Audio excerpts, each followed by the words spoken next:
Denis Lafrance a fait un jardin potager pendant toute sa vie. Il a enseigné au Cégep de Victoriaville en agriculture biologique.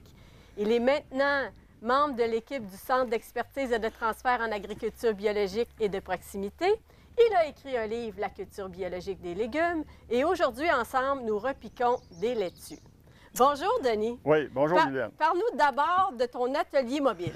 Oui, c'est un équipement qu'on appelle un tombereau du Vermont Cart, qui commence à vieillir, qui permet de transporter à peu près 150 kg d'une main. C'est très, très bien équilibré. Et donc, on peut transporter des seaux, des balles de foin s'il faut. Ça s'achète ou ça se confectionne? Ça s'achète sûrement que si vous cherchez, vous allez en trouver en ligne. Là, il doit y avoir des fournisseurs qui vendent ça au Canada. Okay? Et maintenant, on se parle de laitue. Bien, je fais quelques semis de choses qui sont assez faciles à cultiver dans une couche, comme on va voir tout à l'heure. Je fais quelques semis sur la barre de la fenêtre de la cuisine. Mais je ne suis pas très bien installé. Je peux semer seulement une petite quantité de plantes.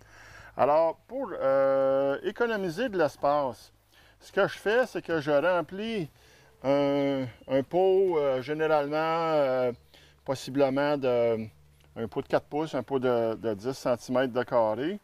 Et je mets des graines et je recouvre une profondeur d'environ le tiers de l'épaisseur de la graine. Habituellement, ce que je fais, c'est que je mets mon pot dans de l'eau dans l'évier de la cuisine, puis que je le laisse absorber de l'eau par capillarité. Donc, ça vient mouiller jusqu'en surface. Là, je le fais égoutter, je mets ça sur le bord de la fenêtre avec du papier pour ne pas salir le bord de la fenêtre. Est-ce que vous recouvrez vos semis de, je sais pas, d'une pellicule plastique? Je fabrique mon propre terreau. J'ai un compost où je mets les déchets de jardin, les déchets de fleurs, la poubelle organique de la maison, un peu de feuilles de temps en temps. Puis je fabrique du compost et je fabrique mon terreau avec peut-être 20 ou 25 % de compost, de la mousse de tourbe, de la terre de jardin qui n'a pas un historique des légumes que je cultive pour ne pas apporter des maladies. Puis je me fabrique un terreau, je mets un petit peu de cendre dedans pour équilibrer le pH de la mousse de tourbe. Et, donc, ça garde bien l'eau, puis vous n'avez pas besoin de pellicule plastique. Oui, non. Ça garde bien l'eau, surtout en mouillant par capillarité. C'est pas des techniques, c'est des techniques de jardinage domestique. Là. Un professionnel, ça serait trop compliqué d'utiliser une technique comme ça. Moi, c'est parce que je travaille dans la cuisine.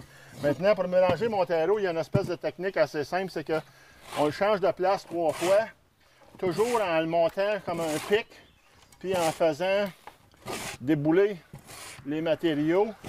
Puis quand tu as changé ton tas de place 3 fois, normalement, tu as à peu près un bon mélange. OK. Donc, c'est assez simple. Les mottes ont tendance à dérouler sur le côté. Fait que si j'ai trop de grosses mottes, je peux les écraser. OK? Donc, je me fabrique un terreau de semis. OK?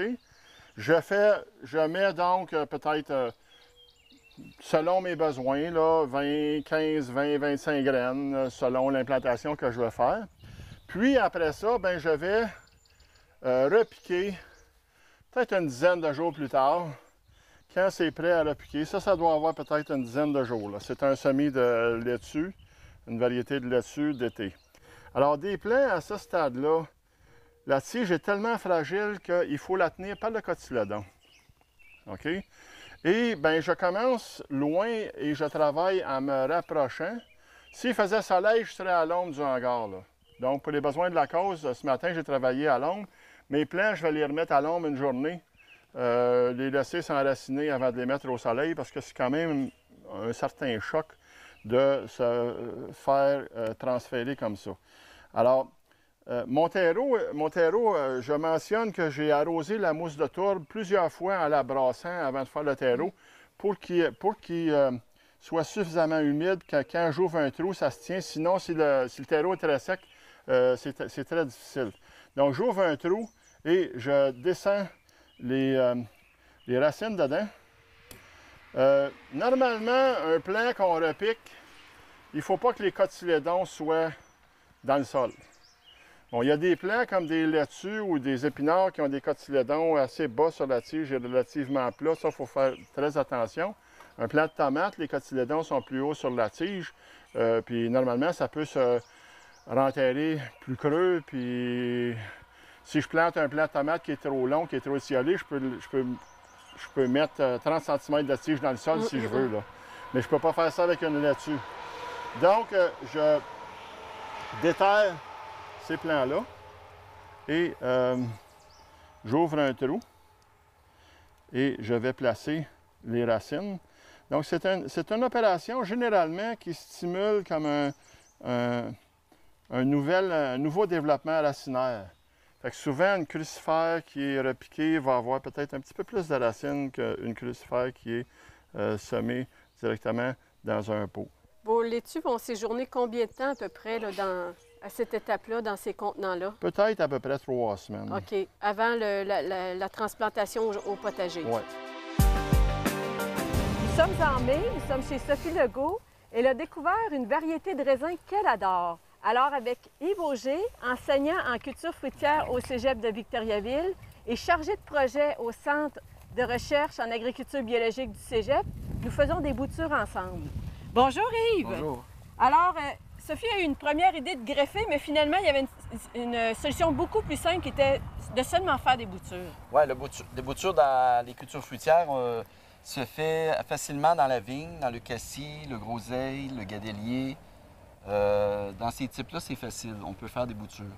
Et un exemple ici, dans les boutures d'une taille d'une vigne qui avait de la production de raisins, il faut enlever des pousses. Puis ces surplus de pousses-là, souvent, sont jetés ou vont servir à des décorations, quoi que ce soit.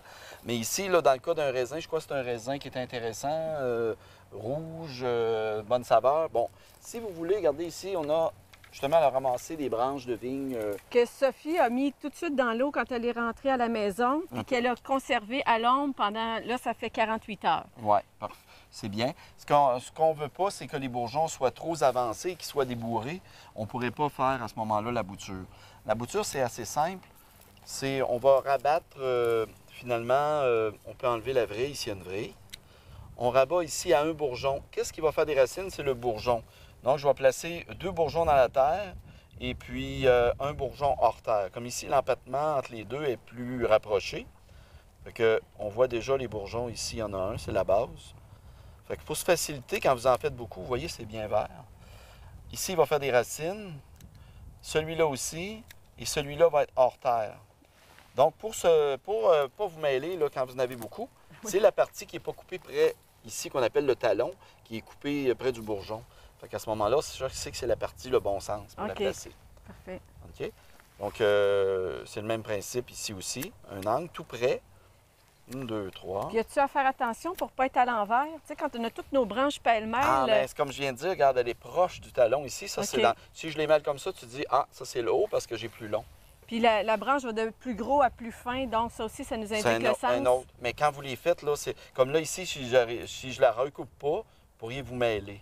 Le fait que je la recoupe ici, vous voyez, je peux en faire encore une autre. 1, 2, 3. Et ici, je fais exprès pour la couper entre les deux. Parfait. Ça, c'est une manière pour ne pas se mêler. Donc, si vous les donnez à des amis, c'est la même chose. Ils vont savoir que c'est tous les bouts courts, c'est pas l'inverse, les bouts plus longs. La façon de faire maintenant, le printemps comme ça, c'est excellent. On pourra mouiller par la suite le sol. On va entrer dans le sol à une inclinaison environ de 35 degrés, 40 degrés. Les 2 bourgeons, et on laisse dépasser qu'un bourgeon hors terre. Mais une pression, c'est aussi simple que ça. Donc ici, on va avoir 2 vignes qui grimpent sur la pergola. Ce qui va être important, c'est de garder l'humidité à ce moment-là de la partie... Est-ce qu'il va falloir les arroser à tous les jours ou à tous les 2 jours? Pour éviter l'arrosage tous les jours, de mettre un paillis autour, ça va diminuer les besoins en eau. Puis en même temps, ça permet de garder l'humidité, surtout pendant la période des vacances, quand on part et tout ça. Mais au départ, là, de mouiller, puis quand il va y avoir de la pluie, comme en fin de semaine, la pluie, c'est correct. Mais ça serait bien de mouiller, ouais, pour qu'il puisse se développer à ce moment-là les bourgeons.